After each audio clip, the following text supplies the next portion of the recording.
नमस्कार, भारत लाइव देख रहे हैं आप। एक बार फिर से बिहार में 3 सीटों पर होने वाले उपचुनाव की कमेंट्री लेकर हाजिर हैं। दरअसल बिहार में जो उपचुनाव होने वाले हैं ये भारतीय जनता पार्टी के लिए काफी महत्वपूर्ण है।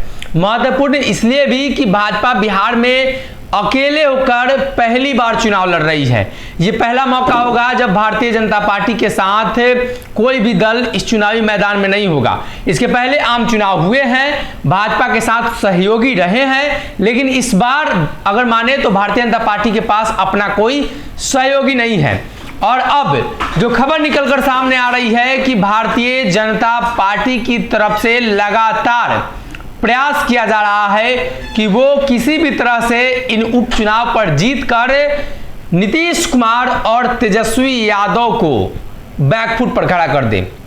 हालांकि ये संभव नहीं दिखता है, इसलिए कि एक तरफ जहां मुकेश सहनी है वहीं दूसरी तरफ चिराग पासवान है। सहनी और चिराग भारतीय जनता पार्टी की लुटिया डुबाने के लिए तैयार हैं अगर इनसे कोई समझौता नहीं हुआ तो। अगर राष्ट्रीय जनता दल की तरफ से इन लोगों ने बैटिंग की तो राजद और जदयू की जीत तय मानी जाएगी। आपको बता दें कि मोकामा से अनंत सिंह की उम्मीदवारी काफी मजबूत नजर आ रही है।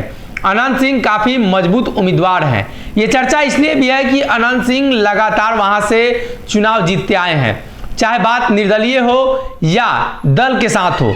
हमेशा अनंत सिंह की जो वहां प्रभुत्व रहा है, अनंत सिंह का वो सीट रहा है, वो सेफ सीट रहा है। अनंत सिंह ने निर्दलीय के तौर पर भी वहां जीत हासिल की।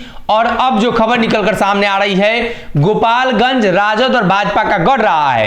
भारतीय जनता पार्टी लंबे समय से जीतती आई है, वहीं राष्ट्रीय जनता दल के लिए नाक का बाल है गोपालगंज, इसलिए कि लालू का गृह क्षेत्र है और लालू प्रसाद यादव अपने ही गृह क्षेत्र में हारेंगे तो ये राष्ट्रीय जनता दल के मनोबल को और कमजोर करेगा। अब जब परिस्थितियां बिहार में भारतीय जनता पार्टी के अनुकूल नहीं है तो सबसे बड़ा सवाल भाजपा के लिए यही होगा कि मुकेश सहनी को अपने साथ रखना।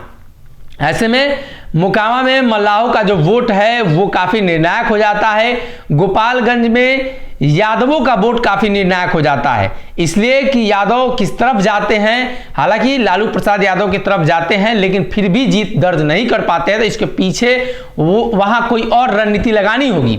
लेकिन बात की जाए तो मोकामा में काफी हद तक अनंत सिंह के खेमे में जो भूमियारों का वोट बैंक है या यूं कहें तो वहां पे ओबीसी वर्ग का वोट है, अगर यादव को छोड़ दिया जाए तो अनंत सिंह को मिलता हुआ आया है। और राष्ट्रीय जनता दल में आने के बाद अनंत सिंह को वहां उस वोट बैंक में भी बढ़ोतरी हुई है जो वोट बैंक राष्ट्रीय जनता दल के पास था।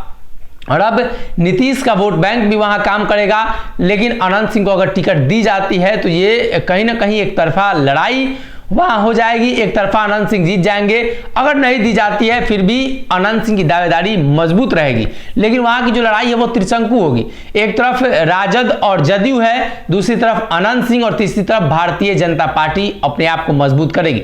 हालांकि अभी चुनाव का ऐलान नहीं हुआ है, लेकिन इन 3 सीटों पर भारतीय जनता पार्टी के साथ समीकरण बनाने में अगर मुकेश सहनी, चिराग पासवान या अन्य दल हो जाते हैं, समर्थन दे देते हैं या समीकरण बना लेते हैं तो भाजपा के लिए आसान होगा। वरना बिहार में हो रहे उपचुनाव में भाजपा को एक बार फिर से मुंह की खानी पड़ेगी, जैसा कि बोचहा चुनाव में राष्ट्रीय जनता दल ने भाजपा को धूल चटाया और बड़ी मार्जिन से जीत दर्ज की थी। और एक बार फिर से वही परिस्थितियां बदलती हुई और दोहराती हुई दिखाई दे रही हैं।